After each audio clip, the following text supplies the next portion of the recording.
Today's daf is Masech Nedarim, Daf Mem Hey.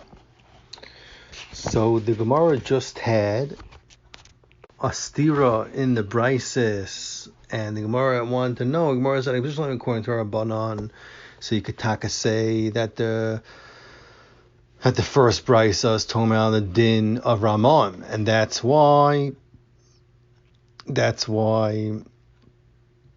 Yechayev Ma'aser. Mashing the second brisa is talking about Lagabi the Din D'Oraisa that Be'etzem Hefker is Chal.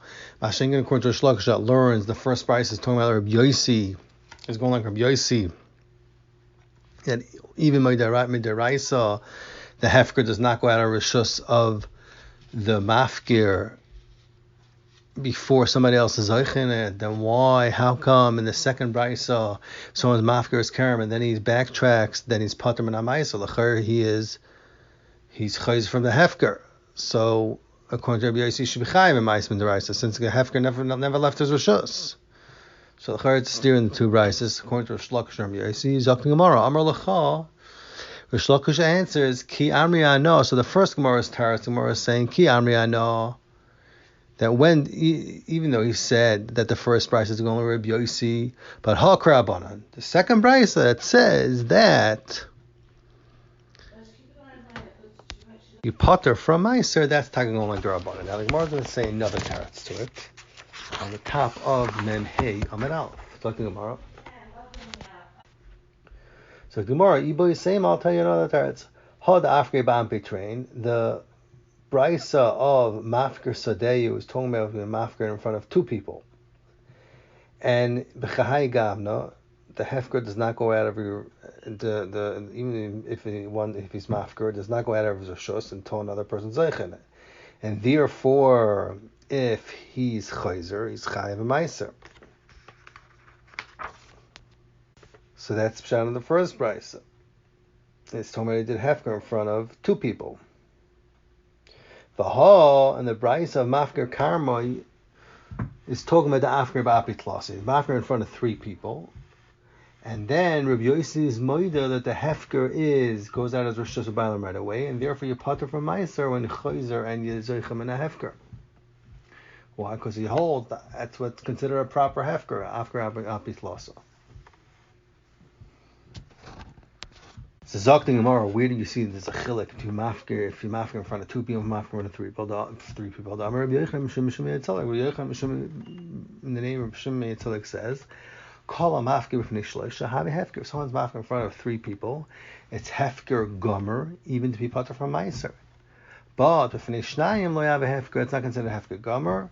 Rather, it's considered like they're mekabel a matana from him. It's considered like a gift, and in that case, it's not pater from meiser. Rabbi Shmuel Levi says, "Dvar Torah mi'ikar adim in Torah afilu be'echot havi hefker." Even one in front of one person is hefker mi'ikar adim. Umatam amru. Why did Chum say b'shloisha? Why does it have to be in front of three? The reason is kadei she'echad zoicha ushnayim mi'idim. The reason is because if one person be zoicha, then how do you know? If it would just be one person, how do you know hefker ever happened? So they said there has to be three. This way, two other people, they can be made on the hefker, and the person that made it hefker can't come and say, if it would just be one person, the mafker would just say nothing ever happened. So that's why they said three, in order that they could be edus on the hefker. And the Ran says, "Lahalacha we taka paskin like Rabbi Shua ben Levi, like this last halacha that meikar adim in Torah it's enough to mafker in front of one, and the Chacham only said it has to be b'nei shloisha, so that you should have to weigh them. Hadron alach ein bein hamoider." The next parak is parak Hashotvin. It's the fifth parak in Masech Nedarim, Daf Mem Hey. So this parak is a continuation in the halachas of one that's moider hana from his friend. He has his friend hana from him. And this mission is talking about three different points. One is shutvim in a property, in a chatzar, that they aser themselves each other in hana, or one person asers another person in the rishos. So the Mishnah is going to discuss in which hanois are you aser and which hanois are are they mutter in a chutzah that belongs to both of them? The second point that the Mishnah is going to be talking about, if someone's moeder hana from his friend, is he allowed to have hana from objects that belong to the madir, however they are rented out to another person? And the third halacha is somebody asks himself hana from his friend's house, and the guy who asked him hana, the madir died, or he sold the house to another person. So is the moeder, the one that neder was made on, is he left with that Isser Hana on the house? So Zok the Helig Misha, Hashutvin, so two people are partners. Hashutvin is the partners. They have a Chatzar B'Shutvis, and it's a small Chatzar. Okay, so the Gemara is going to discuss is how small is it. So they own a yard, a property b'shutz. They ask each other to have hana from each other. The halacha is they're both not allowed to go into the chatzar. Why? Because when each one goes into the rishus, they're also having hana from his friend, even though he's a partner, he has his own part in the chatzar, but he's also having hana from his friend's part in the yard. That's a Tanakama. Rabbi Lezim Yaakov says that it's a mutter for the chatzar, the shutvim, to go into the chatzar. Why? Because since he holds yesh breira, what does that mean? That means they could technically have that means that when they buy the chatzar, they're buying it al das. That when I use the chatzar, I'm using my part. I'm not using your part. That's what yesh breira means. So even though when they're buying the chutzner, they don't know when they're each going to use it, but we say at the time of the bar, it's nispar l'mafreya, halakin is chal. And therefore it's mutter for each one to go in, because each one we say is going into his own part. That's how we look at it. And he's not having any hana from his friend's chutzner, because what I'm using my part. And the Rabbanon, they argue, they hold no, aim breira. And when you go into a chatzar and you have a shatus, you don't say in the spar that you're going to your own part. No, rather you're having hana from each other's chelik when you go into the chatzar. So that's machlekes of Elazar Yaakov and the Tanakama. Zok the Mishnah, u'shneim asurim lahamid rechaim etanu gadol tarnagolim. Both of them are not allowed to put a mill or an oven, or to grow chickens there. Why? Because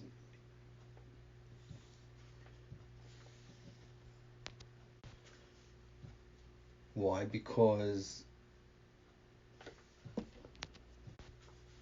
can they do this? Because if one of the shutvim would not want the other shutv to do such a thing, he could technically hold it back, and therefore he's having hana. So although it's considered a small hana, but however, the fact that one shutuf does not have their kapet on the other one, he lets him do these little subtle things, still you say that vitor is aser v'moider hana. That's his halacha. Zok the Mishnah Vayter, Haya echad mehem mudar hana v'chaveroi. If one of them asked his friend b'hana, this means only one shutuf asked the other shutuf, the other one did not ask him. Lo yikanas lachatzar, you should not go in, and you don't say yesh be'er. But Lezim and Yaakov Omer that it's mutter for him to go into chatzar because yachol lo yisech shali nichnas ve'en nichnas shalcha, and you can tell him I can go into my rishos and I'm not going to your rishos because of yesh be'er. That's a Lezim and Yaakov shita, just like we saw in the first halacha. The koifin is like the Mishnah Vayter, and in this case where one shutav is only one shutav asas the other shutav no. The halacha is koifin is hanoider linker as chelkoi. You force the noider that asar himself, his friend hana, linker as chelkoi, to sell his part in the chatzar. Why? Because as long as they're chatzar they're shutfim in the chatzar, we're afraid that because one of them is allowed to go in and the other one is not allowed to because Yasser Amano, so we're afraid even the one that's not allowed to go in is going to come to go in because he's jealous of his friend. He's like, well, we're both partners and only one of us is allowed to go in. So therefore we force we forced them to. We forced them to sell as chelik, even the one that the one that asked on his friend, we forced him to sell as chelik. And even according to Rabbi Eliezer Yaakov, that holds as mutter for the moed to go into the chutzner. This is the halacha. This halacha is even according to Rabbi Eliezer Yaakov, we forced them to sell because he's allowed to. Because he shouldn't be jealous on his friend, because his friend's allowed to be maimed rechaim and to be megal tarnagoyim. Whereas that even Eliezer Yaakov is allowed to go. He's not allowed. He's allowed to go to the chutzner, but. So being that one of them still has, although he's allowed to walk into the chutzner, but he still has, only one of them is allowed to be maimed rechaim, because that blood is still blind. So vitor is also by da'ano. Like the Mishnah said before, and that's L'Kuli Alma, as we explained. They say according to Eliezer Yaakov, according to Rabbanan, therefore we force him to sell it, even according to Eliezer Yaakov.